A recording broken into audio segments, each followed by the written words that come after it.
News 7 Tamil, பொறுப்பும் பொது நலமும்.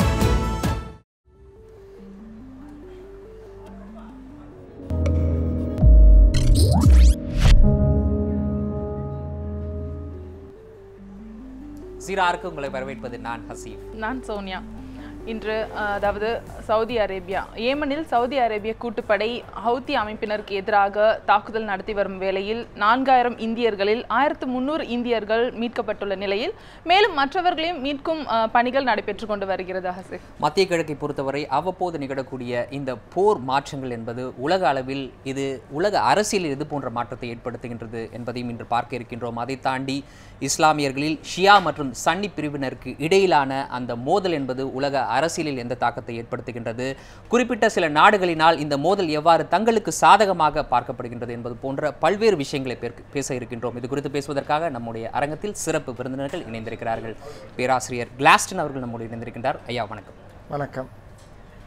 அது மட்டுமில்லாமல் இந்திய யூனியன் முஸ்லிம் லீக் தலைவரின் தாவூத் மியாகான் அவர்கள் வணக்கம்.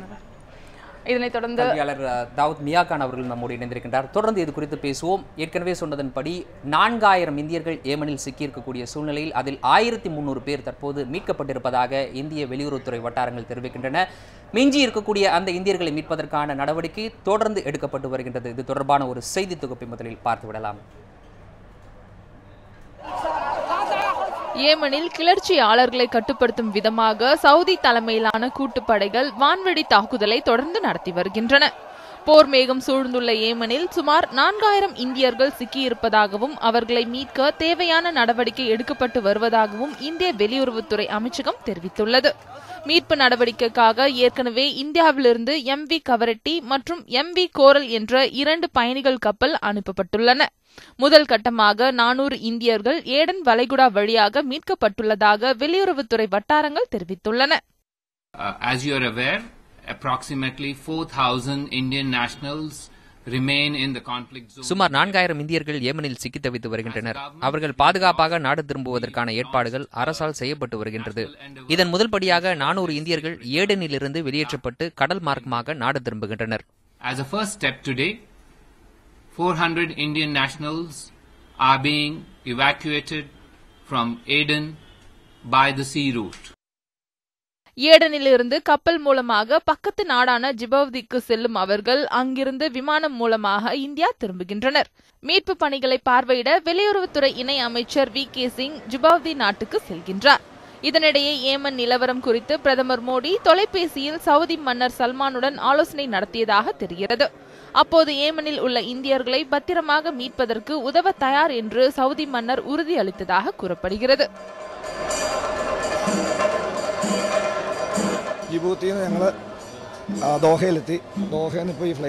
ஜோபோதியிலிருந்து தோஹாவிற்கும் பின்னர் தோஹாவிலிருந்து இங்கும் விமானம் மூலம் வந்திருக்கிறோம்.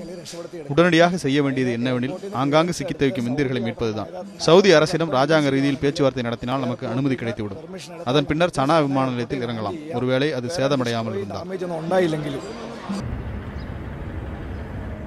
ஏமனில் சிக்கியுள்ள இந்தியர்களுக்கு உதவும் வகையில் அங்குள்ள இந்திய தூதரகம் தொடர்ந்து செயல்படும் என்று இந்திய வெளியுறவுத்துறை அமைச்சகம் தெரிவித்துள்ளது.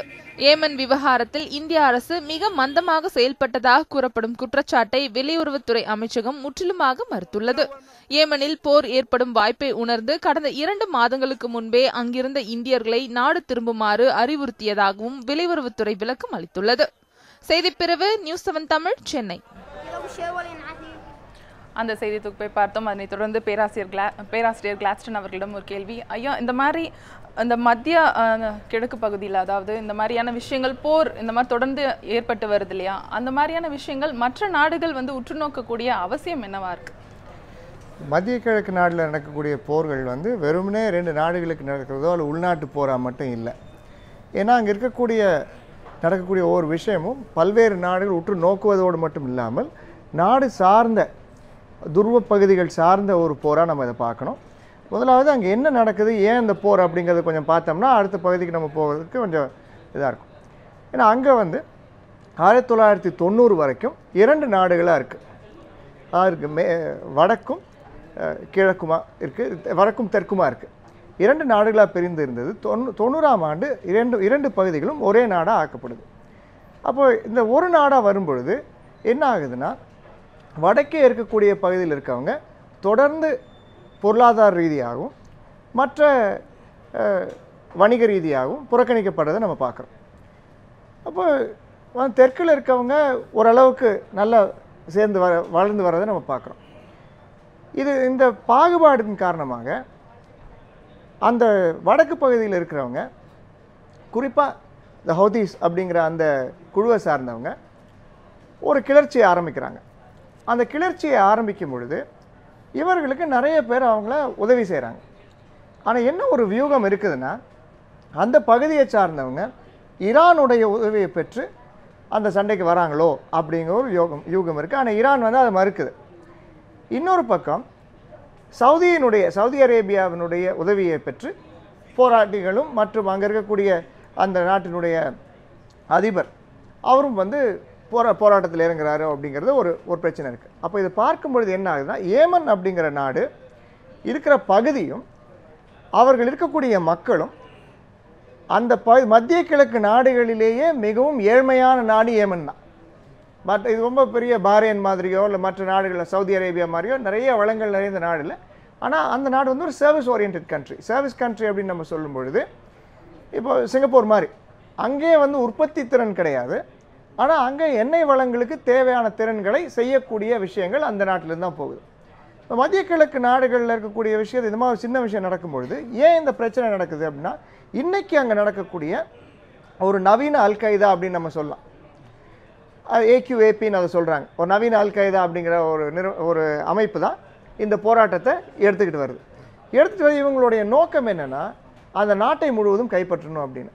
அப்போ இதை கைப்பற்றிட்டாங்க அப்படின்னா அந்த நாட்டிலேருந்து பக்கத்து நாடுகளுக்கு போகிறதுக்கு ரொம்ப இருந்தபோதும் நீங்கள் குறிப்பிடக்கூடிய அம்சங்கள் என்பது உலகத்தில் பல்வேறு பகுதிகளிலும் கூட இருக்கின்றது. குறிப்பிட்ட சில பகுதிகளில் நீங்கள் சொல்வது போல ஒரே நாட்டிற்குள் குறிப்பிட்ட இனத்தவர் ஒடுக்கப்படுவதும் அந்த இனத்தவர் மற்ற இனத்திற்கு எதிராக போராட்டத்தை நடத்துவதும் என்பது பல்வேறு இடங்களில் இருக்கின்றது. இருந்தபோதும் மத்திய கிழக்கு பகுதிகளில் தொடர்ந்து இது போன்றதொரு போர் சூழல் நீடிப்பதற்கு காரணமாக அமைவது அங்கே இருக்கக்கூடிய எண்ணெய் மட்டும்தானா ஐயா?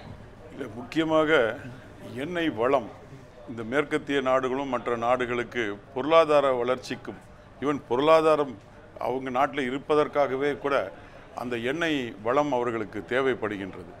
ஒரு காலகட்டத்தில் அமெரிக்காவும் மற்ற மேற்கத்திய நாடுகளில் அவங்க பொருளாதாரம் மிக பின்தங்கிய நிலைக்கு தள்ளப்படும் போதெல்லாம் இங்கே மத்திய கிழக்கு நாடுகளில் இந்த பிரச்சனைகளை அவர்கள் உருவாக்கி விடுவார்கள். காரணம், அந்த பிரச்சனைகள் உருவானால்தான் அவர்கள் தங்களுக்கு தேவையான எண்ணெயை சுரண்டுவதற்கு அது உதவியாக இருக்கும். ரெண்டாவதாக ஜியாகிரபிக்கல், இது பூகோள ரீதியாக அது ஒரு முக்கியமான இடத்தில் இந்த நாடுகள் யமன் போன்ற நாடுகள் எல்லாம் அமைந்திருக்கின்றன. இந்த பெரும்பாலான உலக அந்த சீசைட் அந்த ரூட்டே ஏடன் வழியாகவும் யமன் வழியாகத்தான் செல்ல வேண்டிய ஒரு நிர்பந்தம் இருந்து கொண்டிருக்கின்றது. இந்த ஈராக்கு போரை பற்றி நாம் பார்த்தோம் என்றால், அங்கு அந்த குவைத்திற்கும் ஈராக் பார்டரில் பூபியான் போன்ற ஒரு 3 எண்ணெய் வயல்கள், மிகப்பெரிய வயல்கள் இருந்தன. அந்த வயல்களில் எண்ணெய் எடுப்பதில் இந்த இரு நாடுகளுக்கும் பிரச்சனை இருந்தது.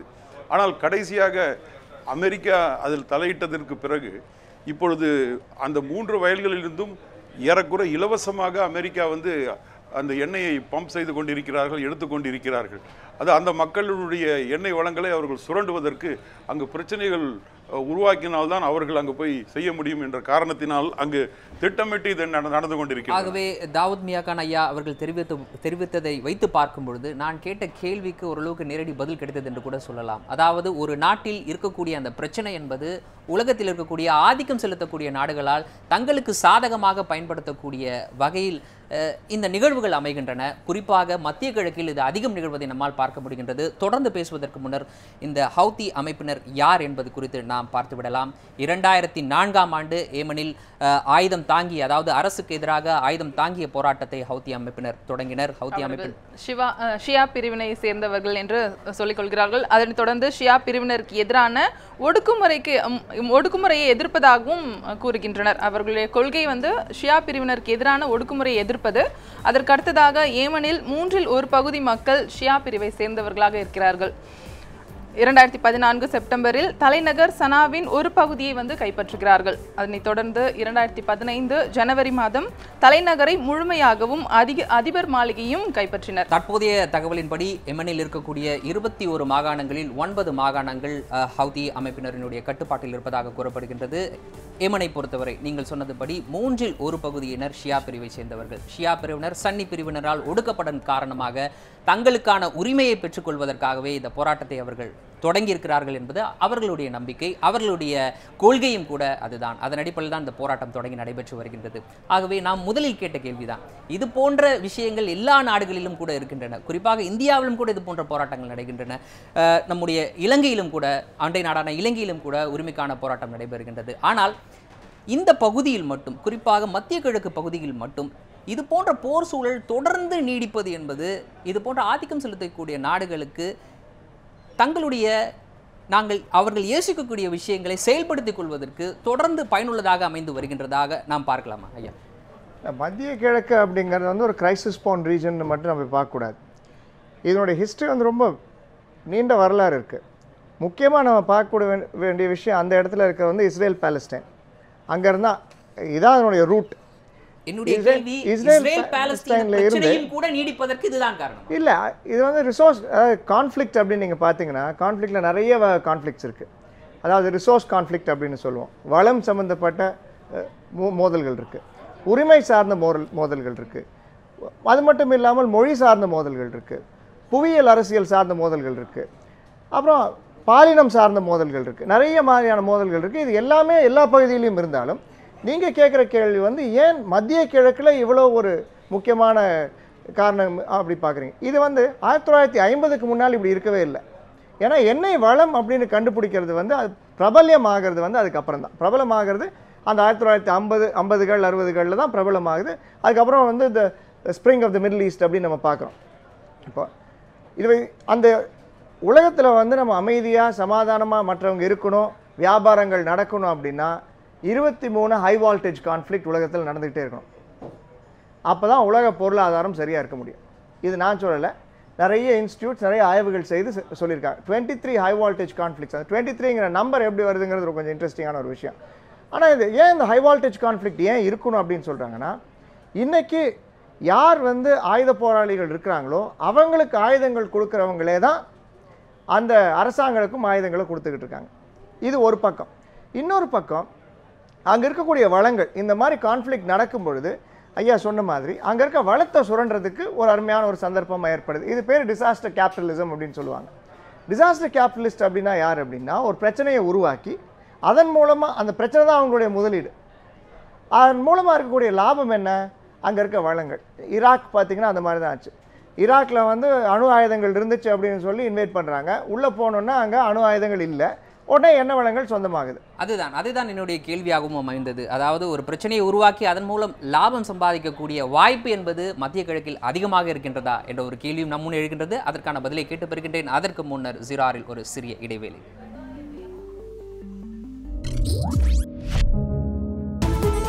நியூஸ் 7 தமிழ், பொறுப்பும் பொது நலமும்.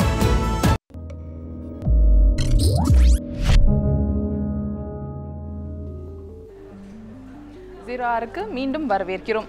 ஏமனில் வான்வழி தாக்குதல் நடந்து வரும் நிலையில் பெண்கள், குழந்தைகள் மற்றும் பொதுமக்கள் உட்பட பலர் கொல்லப்பட்டு வரும் நிலையில் அல் ஜஸீராவின் சிறப்பு அனுமதி பெற்ற அந்த செய்தி தொகுப்பு இப்போதை பார்க்கலாம்.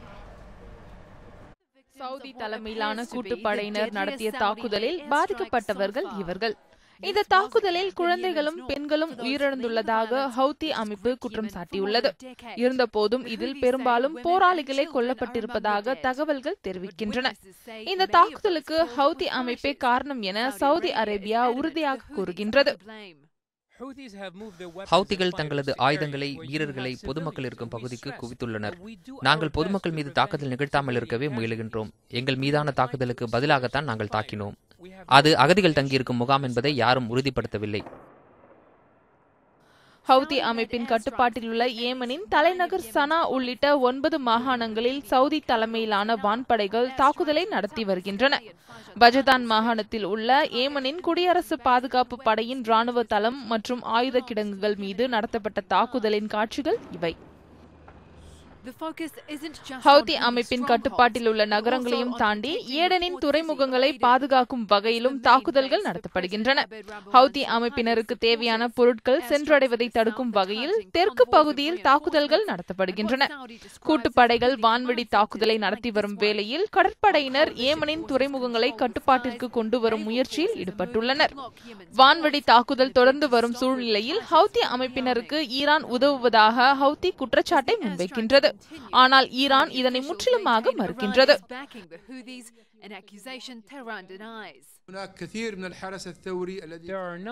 ஈரானின் ராணுவத்தினரும் தாக்குதலில் ஈடுபடுகின்றனர். தற்போது அவர்கள் வெளிப்பட ஆரம்பித்துள்ளனர். ஈரானுக்கு ஆதரவாக பலர் செயல்பட்டு வருகின்றனர். லெபனான், சிரியா உள்ளிட்ட நாடுகளில் இருந்து ஈரானின் அறிவுரையை பின்பற்றி செயல்படுகின்றனர்.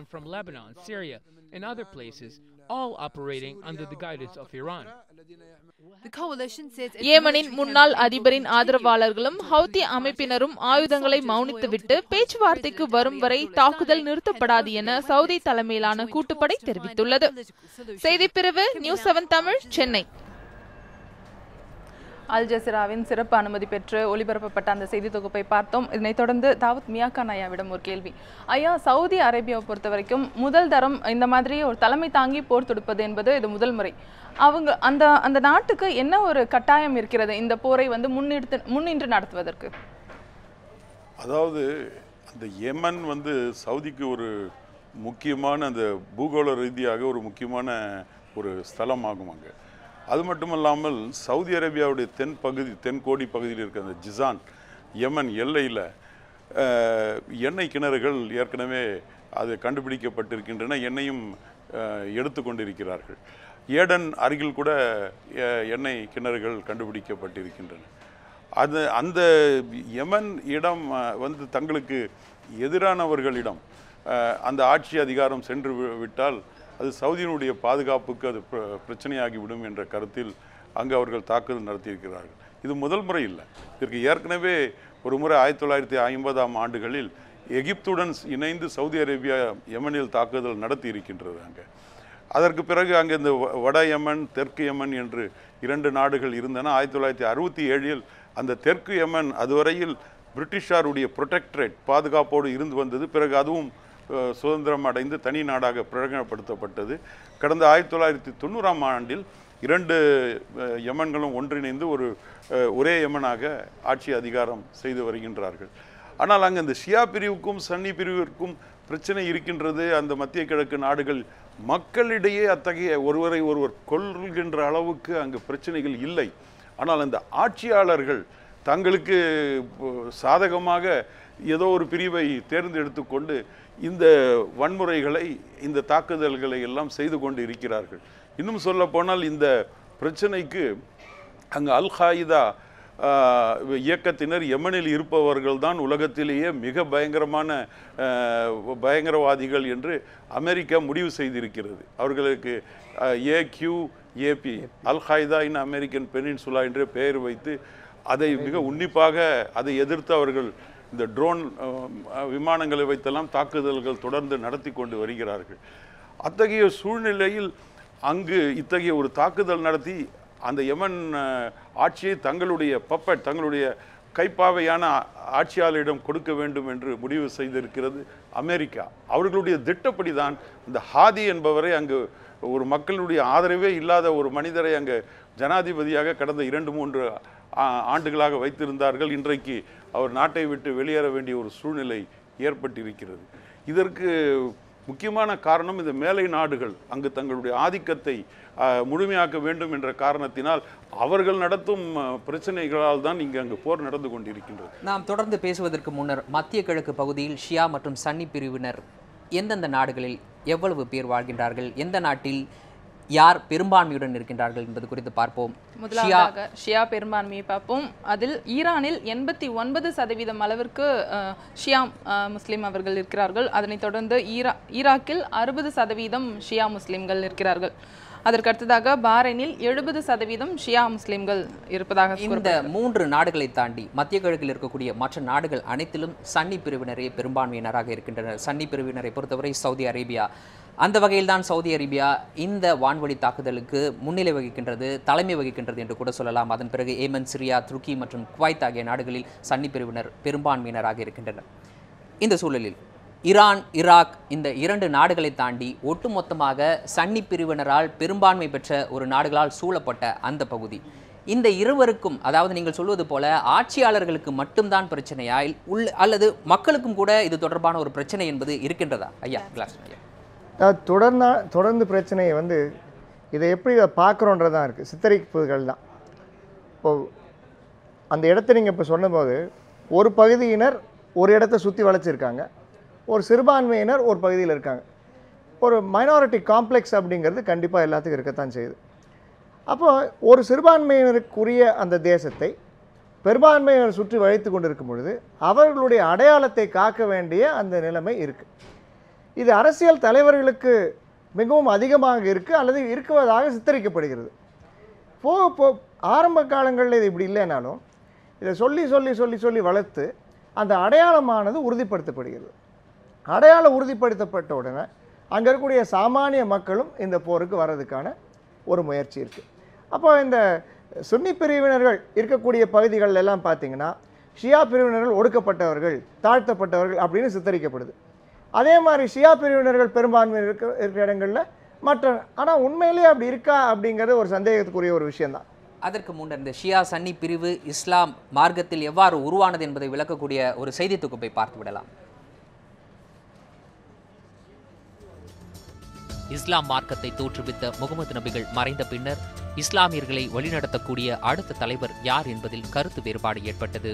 இதன் காரணமாக இஸ்லாமில் ஷியா மற்றும் சன்னி பிரிவுகள் உருவாகின. இதனைத் தொடர்ந்து இந்த இரு பிரிவினருக்கிடையே பல போர்கள் நடைபெற்றன. இந்த போர்களுக்கும் குழப்பமான சூழலுக்கும் மத்தியில் நபிகள் நாயகத்தின் மனைவி ஆயிஷாவின் தந்தை அபூபக்கர் அடுத்த கலீஃபாவாக, அதாவது இஸ்லாமியர்களின் தலைவராக தேர்ந்தெடுக்கப்பட்டார். ஆனால் ஷியா பிரிவினர் முகமது நபியின் மருமகன் அலிதான் அடுத்த கலீஃபா என நம்பிக்கை கொண்டனர். ஆனால் சன்னி மற்றும் ஷியா ஆகிய இரு பிரிவினரும் இஸ்லாமியர்களின் புனித நூலான குரானையே பின்பற்றுகின்றனர். முகமது நபிகளின் மறைவுக்கு பின்னர் வந்த அபூபக்கர், உமர், உத்மான் மற்றும் அலி ஆகிய 4 கலிஃபாக்களையும் பெரும்பான்மையாக இருக்கக்கூடிய சன்னி இஸ்லாமியர்கள் ஏற்றுக்கொண்டனர். ஆனால் ஷியா பிரிவினர் முதல் 3 கலிஃபாக்களை ஏற்றுக்கொள்வதில்லை. அவர்களை பொறுத்தவரை முகமது நபிகளுக்கு பின் அலியையே புனிதராக கருதுகின்றனர். மேலும் கலீஃபா அலிக்கும் ஃபாத்திமாவுக்கும் பிறந்த சந்ததியினரான இமாம்கள் இஸ்லாத்தின் தலைவர்கள் என ஷியாக்கள் ஏற்றுக்கொண்டனர். ஆனால் சன்னி பிரிவினரை போல் அல்லாமல் அதை தாண்டி ஷியா பிரிவினர் முகமது மட்டுமின்றி அலி மற்றும் பிற இமாம்களுக்கும் சிறப்பு புனித தன்மைகள் இருப்பதாக நம்புகின்றனர். வரலாற்று ரீதியாக ஷியா மற்றும் சன்னி முஸ்லிம்களுக்கிடையே உள்ள வேற்றுமைகள், அவர்கள் பின்பற்றக்கூடிய வழிமுறைகள் பற்றி பார்த்தோம். அதனைத் தொடர்ந்து தாவூத் மியா கான் ஐயாவிடம் ஒரு கேள்வி. ஐயோ, நம்ம வரலாற்று ரீதியாகவே நம்ம பார்த்தோம் இருவருக்கும் உள்ள அந்த வேறுபாடுகள், அவங்களுக்குள்ள அந்த வழிமுறைக்கான விஷயங்களும் நம்ம பார்த்தோம். எப்படி நீங்கள் ஆட்சியாளர்களுக்கு மட்டும்தான் அந்த மாதிரியான வேற்றுமைகள் இருக்குது சன்னி ஷியா அப்படின்னு, மக்கள்கிட்டலாம் இல்லை அப்படின்னு நீங்கள் சொன்னீங்க இல்லையா? இது எப்படி எடுத்துக்கலாம் நம்ம? அந்த வேற்றுமைகள் இருக்குது. அதே மாதிரி ஆட்சி அதிகாரத்தை உரிய ஆட்சி அதிகாரத்தை பெறுவதற்காகவும் கைப்பற்றுவதற்காகவும் அவ்வப்பொழுது போர்கள் நடப்பது உண்டு. அந்த போட்டி, அந்த போர்கள் என்றெல்லாம் ஒரு அந்த மக்களிடையே சரித்திர ரீதியாக உலகெங்கும் நடக்கின்ற மாதிரி அங்கே அரபு நாடுகளிலும் இஸ்லாமிய நாடுகளும் நடைபெற்று தான் வந்து இருக்கின்றன. ஆனால் மற்ற எங்கும் இல்லாத அளவுக்கு இந்த மத்திய கிழக்கு நாடுகளில் இவ்வளவு ஒரு தீவிரத்தன்மை அடைவதற்கு முக்கியமான காரணம், இந்த வெளியிலிருந்து மேற்கத்திய நாடுகள் தங்களுடைய கட்டுப்பாட்டுக்குள் இந்த மத்திய கிழக்கை கொண்டு வர வேண்டும் என்று எண்ணி அவர்கள் செயல்படுகின்ற காரணத்தினால்தான் அங்கு இந்த தீவிரத்தன்மை ஏற்படுகிறது. நான் எப்படி இதை பார்க்குறேன்னா, ஒரு வகையில் இந்த கருத்தை நான் ஏற்றுக்கொண்டாலும் வேறு வகையில் நான் இதை ஏற்றுக்கொள்ளலை. ஏன்னா அடையாளங்கள், மத அடையாளங்கள்னு இன்றைக்கி நேற்று வந்த விஷயம் கிடையாது. இது உட்பிரிவுகள், அதுலேயே ஒரு அரசியல் இருக்குது, ஒரு உட்பட்ட அரசியல் இருக்குது. இப்போ ஷியாக்களும் சுன்னிகளும் பிரியறதே அரசியல் தான்.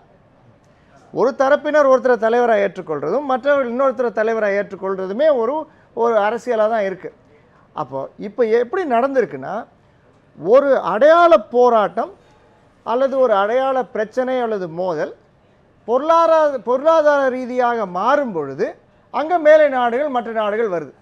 இப்போ அந்த நாடுகளை குறை சொல்ல முடியாது. இதுக்கு இப்போ மேலை நாடுகள் வளர்ந்த நாடுகள் எல்லாமே எண்ணெய் வளத்துக்காக இங்கே வர்றதுங்கிறது வந்து ஒரு பெரிய, எந்த இடத்துல இனிப்பு இருக்கோ அங்கே தான் எறும்பெல்லாம் போகும், அது வேறு விஷயம். ஆனால் இருந்தாலும் அவர்கள் இந்த பிரச்சனையை தக்க வைக்கிறார்கள் அப்படிங்கிறது வேணால் உண்மையாக இருக்கலாமே தவிர அது காரணம் அவங்கன்னு சொல்லக்கூடாது. நம்ம அடுத்த விஷயம் நம்ம எப்படி இதை பார்க்கணும்னா, இது தொடர்ந்து நடந்துக்கிட்டே இருக்கணும் அப்படிங்கிறதுல நிறைய பேர்த்துக்கு ஆர்வம் இருக்குது.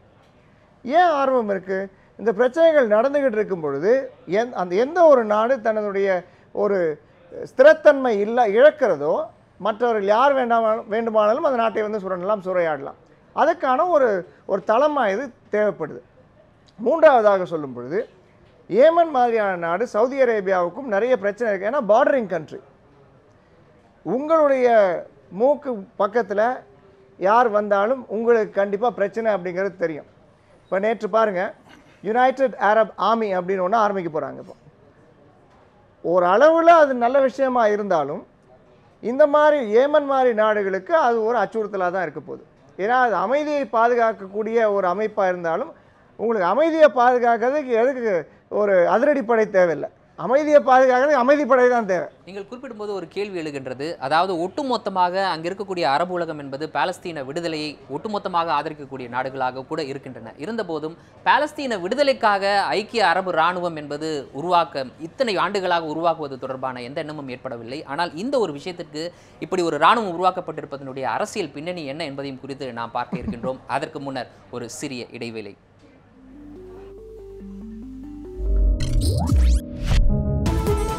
நியூஸ் 7 தமிழ், பொறுப்பும் பொது நலமும்.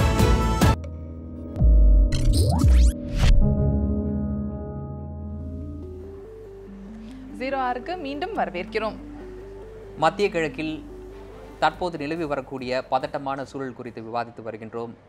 இடைவேளைக்கு முன்னர் மிக முக்கியமான ஒரு கேள்வியை முன்வைத்தேன். அதாவது பாலஸ்தீன விடுதலையை ஆதரிக்கக்கூடிய அரபு தேசங்கள் ஒன்றிணைந்து அதற்கான ஒரு இராணுவத்தை உருவாக்காமல் தற்போது நிலவக்கூடிய இந்த சூழலில் இப்படி ஒரு இராணுவம் உருவாகி இருப்பதற்கான அரசியல் பின்னணி என்ன என்பது குறித்த கேள்வி சிறப்பு விருந்தினர்களிடம் முன்வைப்பதற்கு முன்னர், இது போன்ற மற்றொரு கூட்டணி இதற்கு முன்னர் உருவானது. அதாவது ஐஎஸ் அமைப்பினருக்கு எதிராக தங்களுடைய தாக்குதலை நடத்துவதற்காக நாடுகள் ஒருங்கிணைந்தன. அதே போல தற்போதும் கூட இந்த நாடுகள் ஒருங்கிணைந்திருக்கின்றன. ஹவுத்தி அமைப்பிற்கு எதிராக உருவாக்கப்பட்டிருக்கக்கூடிய இந்த கூட்டணியில் இடம்பெற்றிருக்கக்கூடிய நாடுகளை இப்போது பார்ப்போம். சவுதி அரேபியா இதற்கு தலைமை தாங்குகின்றது. அதுக்கடுத்ததாக பாரைனும் அதில் அடக்கம், கத்தார், ஜோர்டான், குவைத், ஐக்கிய அரபு அமீரகம், எகிப்து, சூடான், மொராக்கோ ஆகிய நாடுகள் இந்த கூட்டணியில் இருக்கின்றன. ஒட்டுமொத்தமாக பார்க்கும் பொழுது சன்னி பிரிவினர் பெரும்பான்மையாக இருக்கக்கூடிய நாடுகளினுடைய கூட்டணியாக இது இருக்கின்றது.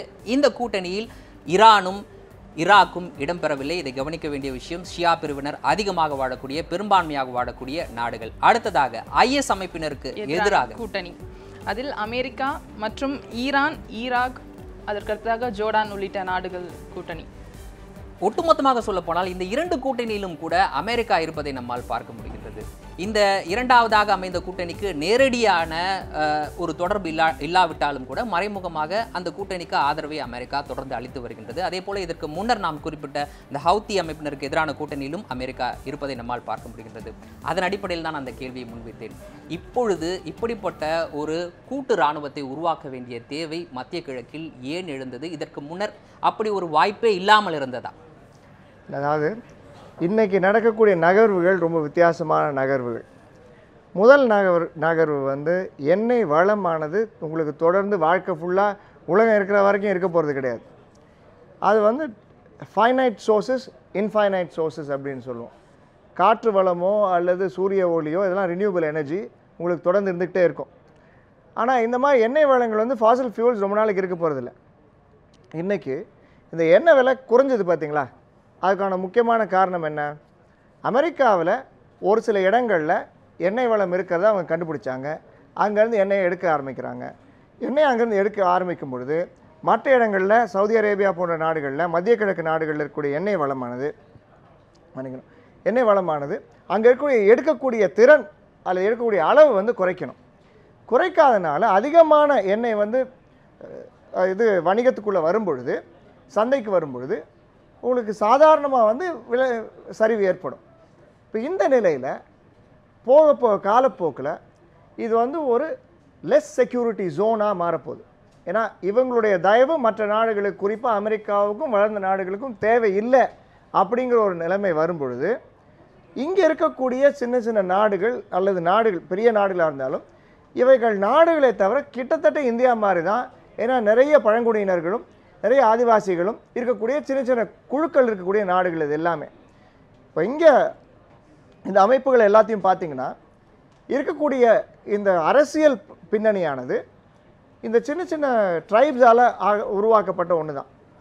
இப்போ வெளிநாட்டு தாக்குதல்கள் வேறு எங்கேருந்தும் அவங்களுக்கு கிடையாது. இன்றைக்கி அவங்களுக்கு எங்கேருந்து தாக்குதல் வருதுன்னா உள்ளே இருந்தே கிளர்ச்சிகள் வர ஆரம்பிக்குது. இப்போ ஐஎஸ் அமைப்பை நீங்கள் பாருங்கள். ஐஎஸ் அமைப்பை வந்து அமெரிக்கா உருவாக்குது, ஆனால் தொடர்ந்து செயல்படுறதுக்கு அமெரிக்கா அவங்களை உதவலை. என்ன பண்ணுறாங்க, அவங்களே தானாக ஒரு செல்ஃப் பர்பச்சுவேஷன் மோடுக்குள்ளே போகிறாங்க. போகும்போது இவர்களை தங்கள் மக்களிடமிருந்தே பாதுகாக்க வேண்டிய ஒரு சூழ்நிலை இன்றைக்கி ஏற்படுது. அப்படி இவங்க ஏற்கனவே அந்த பகுதியை பாதுகாக்கணும், இஸ்லாமியர்களை பாதுகாக்கணும், மக்களை பாதுகாக்கணும் அப்படின்னு நினச்சிருந்தாங்கன்னா பாலஸ்தீனியத்தில் கடந்த 60 ஆண்டுகளில் நாடே இல்லாத ஒரு இஸ்ரேல் இன்றைக்கி பாலஸ்தீனத்தில் வந்து 8% மட்டும்தான் முஸ்லீம் மக்களுக்கு விட்டு வச்சிருக்கு, மற்ற எல்லாத்தையுமே பிடிச்சிருச்சு. அப்போ எங்கே போனாங்க? இல்லை அப்போ இந்த கான்டெக்ஸ்டுவல் ஹிஸ்ட்ரியை நம்ம புரிஞ்சுக்கணும். இவங்க பிடிக்கிறதுக்கு உருவாக்குறதுக்கான காரணம் ஒன்று வந்து தற்பாதுகாப்பு, இரண்டாவது அவங்களுக்கு இருக்கக்கூடிய வளங்களை நல்லா பயன்படுத்தி அந்த இடத்த பாதுகாப்பை ஏற்படுத்திட்டாங்க அப்படின்னா மற்றவர்களுடைய தாக்குதலை ஏற்படுத்த முடியாது. கடைசியாக ஸ்ட்ராட்டஜிக் பாயிண்ட் ஆஃப் வியூ பார்க்கும்பொழுது எல்லோரும் இணைந்த ஒரு கூட்டு ஒரு பாதுகாப்பு இராணுவம் இருந்துச்சுன்னா எங்களுக்குள்ளார நாங்கள் சண்டை போட்டுக்க மாட்டோம். So it's a coalition. அப்போ இது அமெரிக்கா ஏன் ரெண்டையும் சப்போர்ட் பண்ணுது அப்படிங்கிறத பார்க்கணும். இன்றைக்கி அமெரிக்காவுக்கு நிறைய காசு செலவாகிறது, பண வளங்கள் செலவாகிறது இந்த பகுதியில் தான். ஏன்னா அவங்க வந்து என்ன சொல்கிறாங்க, no boots on the ground approach அப்படின்னு சொல்லுவாங்க. அதாவது இனி ஒரு போரை நேரடியாக அமெரிக்கா நடத்துவதற்கு பதிலாக இந்த பகுதியில் இருக்கக்கூடிய நாடுகளை பயன்படுத்தி நடத்துவதற்கு ப்ராக்ஸி வார், இது வந்து ப்ராக்ஸி வார் அப்படின்னு சொல்கிறது ரொம்ப இந்த கடந்த 100 ஆண்டுகளில் இந்த ப்ராக்ஸி வார் அப்படிங்கிற ஒரு விஷயம் வந்து ஒரு மறைமுக போர். ஆகவே ஒரு நாட்டிற்காக இன்னொரு நாடு போர் தொடுக்கிறது என்றால் நிச்சயமாக அந்த நாடு அந்த நாட்டினுடைய அடிமை என்று கூட நாம் சொல்லலாம் அல்லவா? நேரடியாக அந்த நாட்டிற்காக. அப்போது அரபுலகத்தை பொறுத்தவரை தற்போதைய நிலையை பார்க்கும் பொழுது அமெரிக்காவினுடைய காலடியில் அரபுலகம் இருக்கின்றதா? அப்படி ஒரு கேள்வி எழுகின்றது நம்ம. அதாவது முதல் உலகப் போர், இரண்டாவது உலகப் போருக்கு பிறகு அங்கு ஆட்சி மாற்றங்கள், அந்த துருக்கி ஹலீஃபாவிடமிருந்து இவர்கள் ஆட்சி அதிகாரத்தை பெற்ற பிறகு அங்கு பல ஆட்சியாளர்கள் தோன்றினார்கள். ஒரு நேர்மையான ஆட்சியாளர்களும் இருந்தார்கள். காலப்போக்கில் இந்த வல்லரசுகளுடைய இந்த போட்டியினால் அவர்கள் 2 பகுதிகள், ஒன்று சோவியத் யூனியன் பகுதியில் சேர்ந்தார்கள், இன்னொரு கூட்டம் வந்து அமெரிக்காவின் பக்கம் சேர்ந்தது. ஆனால் அவர்களும் தங்களை தக்க வைத்துக் கொள்வதற்காக, தங்கள் ஆட்சியை தக்க வைத்துக் கொள்வதற்காக அவர்களும் சர்வாதிகாரிகளாக மாற வேண்டிய ஒரு சூழ்நிலை ஏற்பட்டது. இப்பொழுது அந்த சர்வாதிகாரத்திலிருந்து விடுபட்டு இப்பொழுது அவர்கள் ஒரு நேர்மையான மக்களாட்சி உருவாகக்கூடிய இந்த சூழ்நிலையிலே இந்த பொருளாதார ரீதியாக இந்த அமெரிக்கா போன்ற மேலை நாடுகளினுடைய தூண்டுதலின் பேரில் அவர்களுடைய ஒரு ஆதரவுடன் தான் இந்த பிரச்சனைகள் ஏற்பட்டிருக்கின்றன. உதாரணமாக இந்த தாலிபான் உருவானது ஏற்கனவே ஒரு பேராசிரியர் கூறியது நான் ஏற்றுக்கொள்கின்றேன். இந்த ஐஎஸ்க்கு முதல் ஆதரவு கொடுத்ததே அமெரிக்கா தான். ஆப்கானிஸ்தானை பார்த்தீர்கள் என்றால் சோவியத் யூனியனை விரட்டுவதற்காக தாலிபானை உருவாக்கியவர்களும் இதே அமெரிக்கர்கள் தான். பிறகு தாலிபான்களை இப்பொழுது அவர்கள் அழிக்க முயற்சி செய்து கொண்டிருக்கிறார்கள். ஈராக்குடைய போரை நீங்கள் பார்த்தீர்கள் என்றால் அந்த ஏப்ரல் கிளாஸ்பை என்ற அந்த அமெரிக்கன் அம்பாசிடர் அவர்தான் சத்தாம் ஹுசைனிடம் சொல்லியிருக்கிறார், இந்த ஆயில் ஃபீல்டில் சில பிரச்சனைகள் குவைத்துன்னு சொன்னோன்னே நீ எடுத்துக்கோத, அதை 24வது மாகாணமாக நீ டிக்ளேர் பண்ணிக்கோ என்ற ஆலோசனை கொடுத்ததே அமெரிக்காவுடைய அம்பாசிடர் தான். இன்று வரை அவர் எங்கே இருக்கின்றார் என்று யாருக்கும் தெரியவில்லை. அதில் என்ன செய்தார்கள், ஒரே கல்லில் 3 மாங்காய் அடித்தார்கள் அமெரிக்கார்கள். அங்கு சத்தாம் ஹுசைன் அந்த குவைத்தை கைப்பற்றிய உடனே முழு தங்களுடைய இராணுவத்தை பயன்படுத்தி சத்தாம் ஹுசைனை அடிக்கும் பொழுது ஈராக் போரின் பொழுது கிட்டத்தட்ட 16 வருடம் நடந்த போரில் சத்தாம் ஹுசைனை விஸ்வரூபம் எடுக்க ஒரு மிக பலசாலியாக அவர்கள் அமைத்து கொடுத்திருந்தார்கள். இப்பொழுது அவர்களை சத்தாம் ஹுசைனை அழிக்க வேண்டியிருக்கிறது, அவருக்கு கொடுத்த ஆயுதங்களை அழிக்க வேண்டி இருக்கின்றது. அதே நேரத்தில் அந்த எண்ணெய் வளத்தையும் சுரண்ட வேண்டி இருக்கின்றது. 3ஐயும் மிக கச்சிதமாக அங்கே ஆலோசனையும் கொடுத்து அதை அமெரிக்கா செய்து முடித்தது என்பது உங்களுடைய கருத்தாக இருக்கின்றது. ஆனால் மத்திய கிழக்கில் மற்றொரு மிக முக்கியமான நாடு இஸ்ரேல். இஸ்ரேலை பொறுத்தவரை இஸ்ரேலினுடைய எண்ணம் தான் மத்திய கிழக்கில் நிறைவேறுகின்றதா அல்லது அமெரிக்காவினுடைய எண்ணம் நிறைவேறுகின்றதா என்ற கேள்வி நம் முன் இருக்கின்றது. அதற்கு முன்னர் ஈரான் மீது வைக்கப்படக்கூடிய குற்றச்சாட்டுகளை நாம் பார்ப்போம். ஈரானின் மறைமுக யுத்தத்தை பற்றி பார்ப்போம். லெபனான் இஸ்புல்லா அமைப்பிற்கு ஈரான் உதவுவதாக தெரிகிறது. அதனைத் தொடர்ந்து சிரியாவில் அதிபர் பஷார் அல் அசாதுடன் ஈரான் உறவில் இருப்பதாகவும் தெரிகிறது. அதனைத் தொடர்ந்து ஈராக் ஷியா போராளிகளுக்கு ஆயுத உதவி வழங்கி வருவதாக கூறப்படுகிறது. பாரைனில் சன்னி அரசுக்கு எதிராக ஷியா எதிர்க்கட்சியையும் ஆதரிக்கிறது. அதனைத் தொடர்ந்து ஏமனில் ஹவுத்தி போராளிகளுக்கு உதவி அளிக்கிறது. இறுதியாக தற்போது நடைபெறக்கூடிய இந்த பிரச்சனைக்கு காரணமும் கூட ஈரான் தான். ஹவுத்தி போராளிகளுக்கு பண ரீதியாகவும் ஆயுத ரீதியாகவும் உதவியை ஈரான் தான் வழங்கி வருகின்றது என்பது போன்ற பல்வேறு குற்றச்சாட்டுகள் முன்வைக்கப்படுகின்றன. ஈரானை பார்க்கும்பொழுது ஏற்கனவே நாம் அறிந்தபடி ஷியா பிரிவினர் அதிகமாக வாழக்கூடிய பெரும்பான்மையாக வாழக்கூடிய ஒரு நாடு. ஈரானுடன் ஒரு சில மாதங்களுக்கு முன்னர் வரை ஈரான் அணு ஆயுதம் தயாரிப்பிற்கு முயன்று வருகின்றது. ஆகவே ஈரான் மீது பல்வேறு பொருளாதார தடை விதிக்க வேண்டும், ஒரு கட்டத்தில் ஈரான் மீது போர் தொடுக்க வேண்டும் என்ற அளவெல்லாம் உலக அளவில் பேச்சு நடைபெற்று வந்தது. ஆனால் ஒரு கட்டத்தில் அமெரிக்கா இல்லை, ஈரான் நாம் சொன்னதை கேட்டுக்கொண்டது, ஈரான் ஒரு ஒப்பந்தத்திற்கு வருவதற்கு தயாராக இருக்கின்றது என்ற கருத்தை முன்வைத்தது. சமீபத்தில் அமெரிக்கா சென்றிருந்த இஸ்ரேலினுடைய பிரதமர் அமெரிக்க நாடாளுமன்றத்தில் உரையாற்றும் பொழுது ஈரானை நம்ப முடியாது, நம்பக்கூடாது என்ற ஒரு கருத்தையும் கூட அவர் முன்வைத்திருக்கின்றார். ஆகவே மத்திய கிழக்கை பொறுத்தவரை எல்லோரும் சொல்வார்கள் இஸ்ரேலுக்கு இருக்கக்கூடிய அந்த சக்தி என்பது அமெரிக்காவுக்கு கூட கிடையாது என்று. இந்த தருணத்தில் அமெரிக்காவினுடைய எண்ணமும் இஸ்ரேலினுடைய எண்ணமும் வேறாக இருக்கின்றதா ஐயா? இஸ்ரேல் ஏன் அந்த மாதிரி பலசாலி ஆனது, பலம் வாய்ந்த அமைகிறதுங்கிறதுக்கு ஒரு முக்கிய காரணமாக இருக்குது. 1932ஆம் ஆண்டு துவக்கம் 45 வரை இருந்த யூதர்கள் அவர்கள் மிக கொடுமைக்கு உட்படுத்தப்பட்டார்கள். கிட்டத்தட்ட 2.5 மில்லியன் பீப்புள் இவங்களை பயங்கரமாக கொடுமைப்படுத்தி ஹிட்லருடைய காலத்தில் இவங்கெல்லாம் கொல்லப்பட்டாங்க. இதே சமயத்தில் ஒரு நாடற்ற ஒரு சமூகமாக தான் அந்த நேரத்தில் இருந்தது. அதே சமயத்தில் அமெரிக்கா அவர்களுக்கு உதவிகளை செய்து, ஏன்னா அமெரிக்காவில் யூதர்கள்லாம் நியூயார்க்கை வால் ஸ்ட்ரீட்டை நிர்மாணிக்கிறாங்க. அமெரிக்க பொருளாதாரத்தினுடைய கிரியா ஊக்கிகளை இருக்கிறவங்க இந்த யூதர்கள் தான். இப்போ அவர்களுக்கு நாடு இல்லை அப்படிங்கும் பொழுது அது அவங்களுடைய வரலாற்று ரீதியாகவும் அல்லது தார்மீக ரீதியாகவும் ஒரு நாடு அப்படின்னு இருக்கும்போது அவங்க இஸ்ரேல் அப்படிங்கிறாங்க. ஆனால் இஸ்ரேல் அப்படிங்கிற ஒரு நாடு கிடையாது, அந்த நேரத்தில் கிடையாது. அந்த நாட்டில் அங்கே இருந்தவங்க அரப்ஸ், பலஸ்தீனியர்கள் யார் அப்படின்னு பார்த்தீங்கன்னா இஸ்லாமியர்களும் இருக்கிறாங்க, இஸ்லாமியர்கள் எல்லாம் அதை தவிர வேறு மதம் சார்ந்தவங்களாங்க, ஆனால் அரபியர்கள் அப்படின்னு சொல்லக்கூடியவங்க. அந்த நாட்டுக்கு இவங்க வராங்க. அப்போ வரும்பொழுது கொஞ்சம் கொஞ்சமாக அந்த நாட்டை ஆக்கிரமிக்கும் பொழுது என்ன தேவைப்படுது? இவங்களுக்கு ஒரு பலம் தேவைப்படுது, பொருளாதார பலம் தேவைப்படுது, இராணுவ பலம் தேவைப்படுது, அதிகாரம் தேவைப்படுது. இது எல்லாம் எங்கேருந்து வருதுன்னா அமெரிக்காவுக்கிட்டேருந்து வருது. ஆனால் இவங்க இன்னொன்று என்ன பயன்படுத்துகிறாங்கன்னா இவங்களோட உழைப்பாலையும் இவங்களுடைய திறனாலையும் இருக்கக்கூடிய அறிவியலை பயன்படுத்தி இந்த இடத்தை எப்படி நம்ம தக்க வைத்துக்கணும் அப்படிங்கிறதுக்கான தெளிவான திட்டத்தை போடுறாங்க. அப்போ நீங்கள் இன்றைக்கி இஸ்ரேல் பக்கம் போனீங்கன்னா ஒரு பாலைவனமாக இருக்கும், அந்த பாலைவனத்தில் வாழை மரம் இருக்கும், ஒன்றுமே இருக்காது, acres of just dry land. அங்கே பார்த்தீங்கன்னா ஒரு பெரிய தக்காளி தோட்டம் இருக்கும். டெக்னாலஜியை அந்த அளவுக்கு பயன்படுத்தி அவங்க எல்லா வகையிலையுமே ரொம்ப முன்னேறி இருக்காங்க. ஆனால் அரேபிய நாடுகள் என்ன பண்ணுச்சுன்னா இந்த டெக்னாலஜியை வேறு மாதிரி பயன்படுத்துகிறாங்க. சேஃப்டி, செக்யூரிட்டி இந்த மாதிரி விஷயங்களை தவிர விட்டுட்டு எக்கானமியை மட்டும், பொருளாதாரத்தை மட்டுமே இவங்க கையில் எடுக்கிறாங்க. ஆனால் நாம் இதுவரை பேசி வந்த விஷயத்தை வைத்து பார்க்கும் பொழுது தன்னுடைய நாட்டில் எது வளர வேண்டும் என்பதை நிர்ணயிக்கக்கூடிய சக்தி அரபு நாடுகளினுடைய ஆட்சியாளர்கள் கையில் இருக்கின்றதா என்ற கேள்வி இருக்கின்றது. அதற்கான பதிலை நான் கேட்டு பெறுகின்றேன். அதற்கு முன்னர் 06 ஒரு சிறிய இடைவேளை.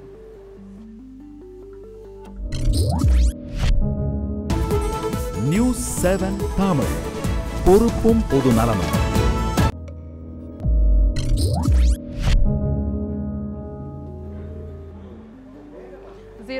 மீண்டும் வரவேற்கிறோம். இடைவேளைக்கு முன்னர் மிக முக்கியமான ஒரு கேள்வி எழுந்தது. அதாவது இஸ்ரேலை போல தன்னுடைய நாட்டின் என்ன நடக்க வேண்டும் என்பதை அந்த இஸ்ரேலினுடைய ஆட்சியாளர்களால் முடிவு செய்ய முடியக்கூடிய வகையில் அரபு நாடுகளுக்கு அந்த அளவுக்கு ஆட்சியாளர்களுக்கு உரிமை இருக்கின்றதா? ஏனென்றால் இந்த கேள்வி எழுவதற்கான காரணமும் கூட நீங்கள் சொன்ன பதிலிலிருந்து கூட கேட்கின்றேன். என்னவென்றால் ஒரு நாட்டிற்காக இன்னொரு நாடு போர் தொடுப்பது என்பது அந்த நாட்டிற்கு இந்த நாடு அடிமை என்ற அளவிலும் கூட நாம் பார்க்க முடியும், அல்லது அந்த நாடு என்ன செய்ய வேண்டும் என்பதை இன்னொரு நாடு உறுதி செய்கின்றது என்பதை கூட நாம் பார்க்க முடியும். அந்த வகையில் கடந்த 50-60 ஆண்டுகளாக பாலஸ்தீன பிரச்சனைக்காக ஒருங்கிணையாத அரபு நாடுகள் தற்போது இந்த பிரச்சனைக்காக ஒருங்கிணைந்திருக்கின்றன.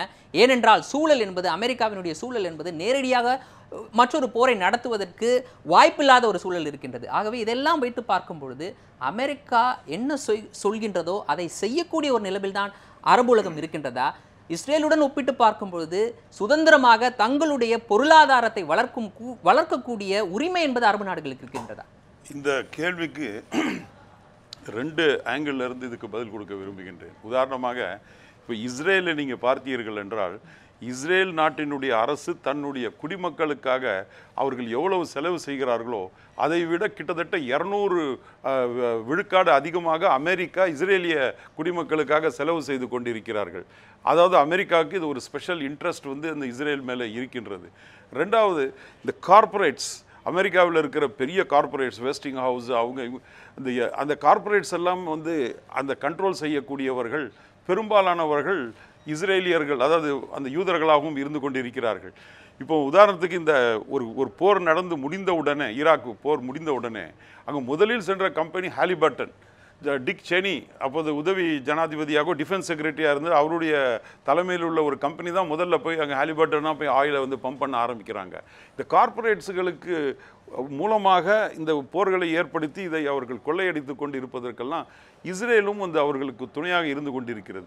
இங்கே இன்னொரு அடுத்த பக்கத்தில் பார்த்தீங்கன்னா, இந்த ஆட்சியாளர்கள், இந்த மன்னர்களாக இருக்கட்டும் அல்லது ஜனாதிபதிகளாக இருக்கட்டும் அரபு நாடுகளில், அவங்க வந்து அமெரிக்காவுடைய கொள்கைகளுக்கு, அமெரிக்காவுடைய ஒத்து போகலன்னு சொன்னால் அவங்களுடைய திட்டங்களுக்கு அங்கே அவர்கள் ஆட்சியை இழந்து விடுவார்கள். அவர்களுக்கு பாதுகாப்பே அமெரிக்கா கொடுத்து கொண்டு இருக்கின்றது.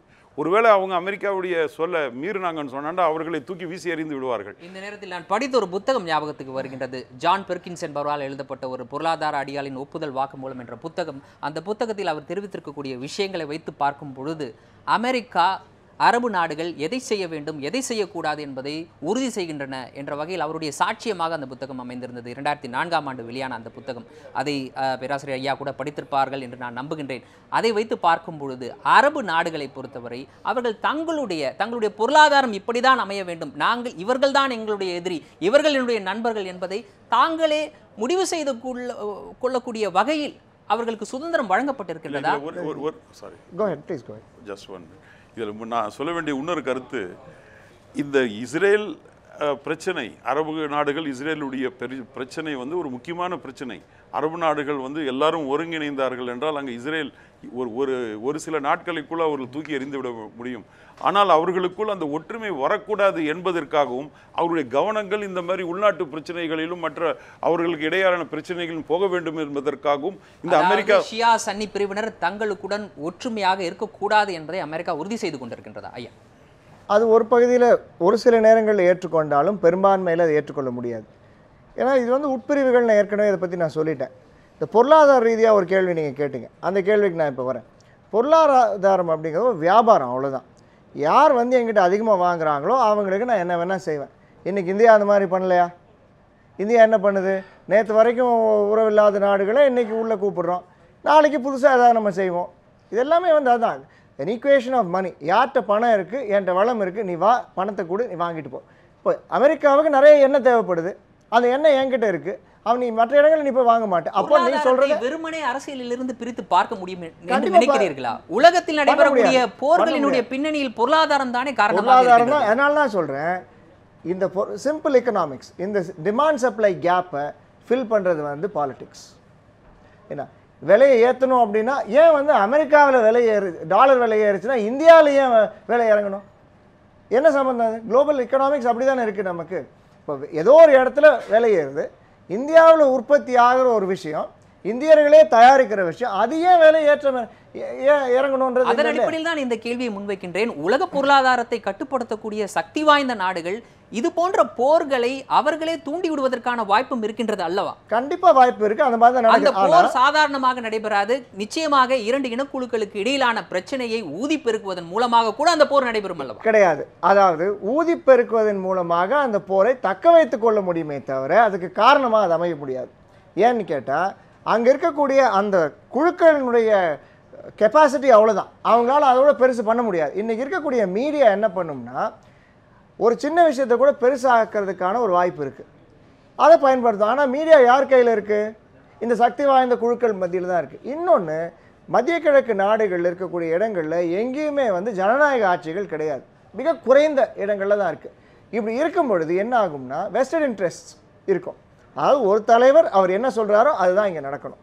அதே மாதிரி மற்ற ஆட்சி முறைகள் ஆட்சி மாற்றம் கொண்டு வரணும், ஆட்சி மாற்றம் கொண்டு வந்தால் தான் நம்ம பொருளாதாரம் நிலை பெறும் அப்படின்னு தீர்மானிக்கிறது வளர்ந்த நாடுகள். இருந்தபோதும் அந்த ஆட்சி மாற்றத்தை கூட அமெரிக்கா காரணமாக இருந்திருக்கின்றது. உதாரணத்துக்கு ஈரானை எடுத்துக்கொள்ளலாம். 1950களில் நடைபெற்ற ஈரானில் ஆட்சி கவிழ்ப்பு, அதுக்கும் கூட சிஏஏ நேரடியான காரணம் என்பதற்கான 1000 சாட்சிகள் இருக்கின்றன. உலகத்துல எங்கெல்லாம் ஆட்சி மாற்றம் நடந்திருக்கோ அதுக்கெல்லாம் ஒரு சுண்டு வரலாத அமெரிக்காவுக்கு சம்பந்தம் இருக்கும் எல்லா இடத்திலும். அந்த வகையில் தான் தற்போது நடைபெற்று கொண்டு இருக்கக்கூடிய இந்த தாக்குதலிலும் அமெரிக்காவினுடைய நலன் இருக்கின்றதா இல்லையா ஐயா?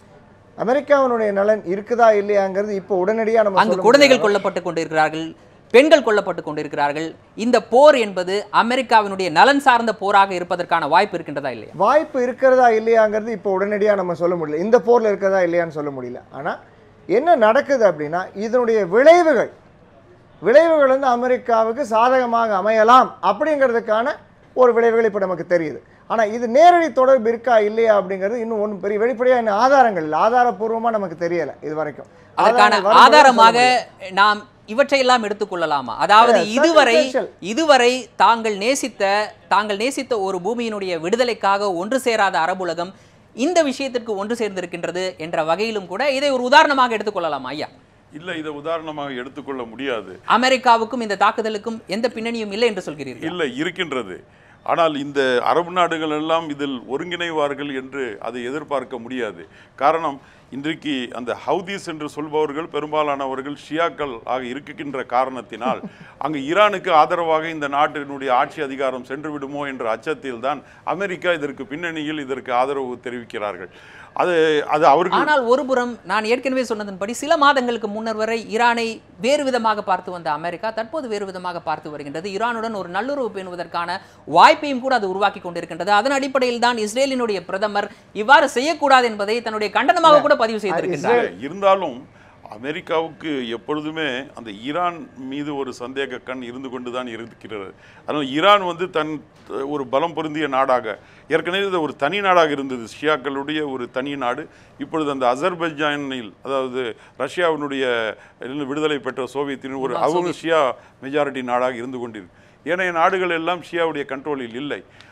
இந்த ஈராக்கும் இருக்கின்றது, அங்கும் அது ஒரு பப்பெட், அமெரிக்காவினுடைய ஒரு பப்பெட் ரிஜைம் தான் அங்கே ஆட்சி செய்து கொண்டிருக்கின்றது. இந்த சூழ்நிலையில் இந்த ஈரானும் இந்த பூகோள ரீதியான ஒரு முக்கியமான இடத்தில் இருக்கக்கூடிய யமனும் எங்கே அந்த ஷியாக்களுடைய முழுமையான கண்ட்ரோலில் சென்று விடுமோ, பிறகு அந்த எந்த இயக்கத்திற்கு அமெரிக்கா பயப்படுகிறதோ அந்த அல்-காய்தா இயக்கம் யமனில் இருக்கக்கூடிய இயக்கத்திற்கு அவர்களுடைய கட்டுப்பாட்டில் இங்கே வந்து விடுமோ என்ற இந்த காரணங்களை எல்லாம் வைத்து பார்க்கும்போது இதன் பின்னணியில் அமெரிக்கா நிச்சயமாக இருக்கும் என்று தான் தோன்றுகிறது. ஐயா, மிக முக்கியமான கேள்வி, நிகழ்ச்சியின் இறுதிக்கு வந்துவிட்டோம். இருந்தபோதும் இந்த கேள்வியை கேட்கின்றேன். அதாவது உலக அளவில் இது போன்ற 2 குழுக்களுக்கு இருக்கக்கூடிய பிரச்சனை என்பது உலக அரசியல், அதாவது உலக அரசியல் ஆதிக்கம் செலுத்தக்கூடிய நாடுகளால் பயன்படுத்தப்படுகின்றதா இல்லையா? கண்டிப்பாக பயன்படுத்தப்படும். ஏன்னா பயன்படுத்தப்படுறதுங்கிறது பல்வேறு தளங்களில் பயன்படுத்தப்படுது. ஒன்று உலகம் நாங்கள் இல்லை என்றால் அமைதி இல்லாமல் போய்விடும், ஆக நாங்கள் இருந்தோம் என்றால் அங்கே பாதுகாப்பு இருக்கும். நாங்கள் எப்படி இருக்கணும்? பொருளாதார ரீதியாக அங்கே இருக்கணும், அரசியல் ரீதியாக இருக்கணும். இது மாதிரி இருந்தோம்னா அப்போ என்ன ஆகுது?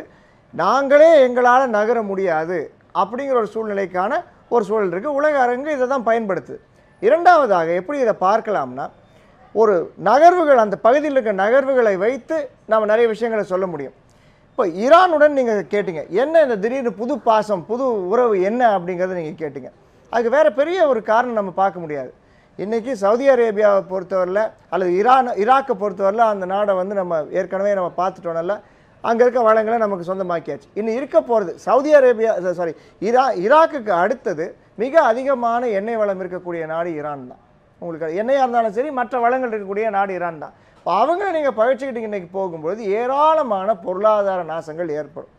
அதுக்கு பதிலாக அவர்கள் உறவு நாடாக வச்சுக்கிட்டிங்கன்னா பிரச்சனைகள் முடிஞ்சிடும். ஆனால் இதே சமயம் ஏன் அமெரிக்கா புதிதாக இஸ்ரேலில் இப்போ அதிபராக இருக்கிறாரு, இவர் நேரடியாக சொல்கிறார், பாலஸ்தீனர்களுக்கு இஸ்ரேலில் எந்த உரிமையும் நாங்கள் கொடுக்க மாட்டோம், பாலஸ்தீனியத்தை அழித்து விடுவோம்னு சொல்லி அவர் தேர்தலில் வெற்றி பெறதுக்கு 2 நாளைக்கு முன்னாடி சொல்லியிருக்கார். இப்போ அவர்கிட்ட என்ன பேசுகிறாங்க? பாலஸ்தீனத்தை பற்றி அவங்க பேசலையே. ஏன் பேசலை அப்படின்னா, அவங்கள பொறுத்தவரையில் இப்போ ஒரு க்ளீன் கேம் விளையாடணும்னு நினைக்கிறாங்க. ஐயா, நிகழ்ச்சியின் இறுதிக்கு வந்துவிட்டோம். ஒரு கேள்வி, இதற்கான நேரடி பதிலை நான் எதிர்பார்க்கின்றேன். உலக அளவில் நடைபெறக்கூடிய இந்த பிரச்சனைகள் என்பது வளர்ந்த நாடுகளால் பயன்படுத்தப்படுகின்றது. இது இலங்கைக்கும் பொருந்தும், மத்திய கிழக்குக்கும் பொருந்தும். சரியா தவறாயா? எல்லா இடங்களுக்கும் பொருந்தும். ஏன்னா ஒரு நாடு இன்னொரு நாடுடன் நேரடியான போர்லையோ மோதலையோ ஏற்படுறதுக்கான வாய்ப்புகள் கிடையாது. அவங்க போரில் ஏற்பட்டாங்கன்னா அந்த போர் 2 நாளில் முடிஞ்சு போயிடும். இன்றைக்கி இந்த நாடுகளுடைய பின்னணியில் இருக்கிற நாடுகள் தான் இவங்களை இயக்குறாங்க. இது வந்து இலங்கையாக இருந்தாலும் சரி, அது எங்கேயா இருந்தாலும் சரி. நிச்சயமாக மிக முக்கியமான கருத்துக்களை எங்களுடைய அரங்கத்தில் வந்து பகிர்ந்து கொண்டீர்கள். அதாவது உலகம் முழுவதும் வளங்களுக்காக நடைபெறக்கூடிய போட்டி என்பது போராக மாறுகின்றது. இந்த போருக்கு வளர்ந்த நாடுகள், குறிப்பாக ஆதிக்கம் செலுத்தக்கூடிய நாடுகள் காரணமாக இருக்கின்றன என்பது போன்ற பல்வேறு கருத்துக்களை முன்வைத்தீர்கள். எங்களுடைய அரங்கத்திற்கு வந்து உங்களுடைய கருத்துக்களை பகிர்ந்து கொண்டமைக்கு உங்கள் இருவருக்கும் மிக நன்றி. நாளை மற்றொரு 0 hour சந்திக்கலாம்.